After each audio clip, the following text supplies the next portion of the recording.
Can y'all stop doing this? Can y'all start wearing those marathon running shoes to squat in?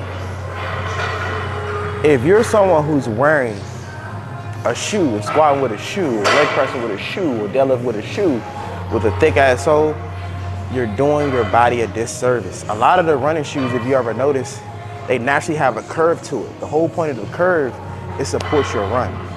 The whole point of the thick sole at the bottom of your shoe is to absorb a lot of the resistance from your run, so that way you can focus more on your running. Do understand that those benefits are cons when it comes down to squatting. It may be another reason why you notice when you squat, you keep coming off your toes.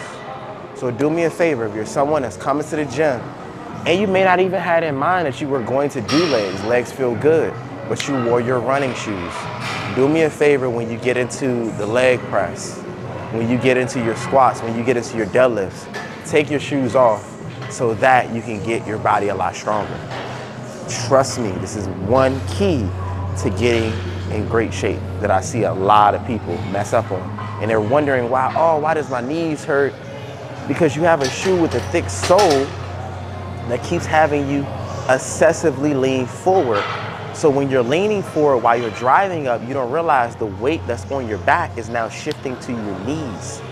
So do understand this. If you're someone that's rocking out with a thick sole, when you squat, because you want to wear running shoes, do me a favor and take off those damn running shoes.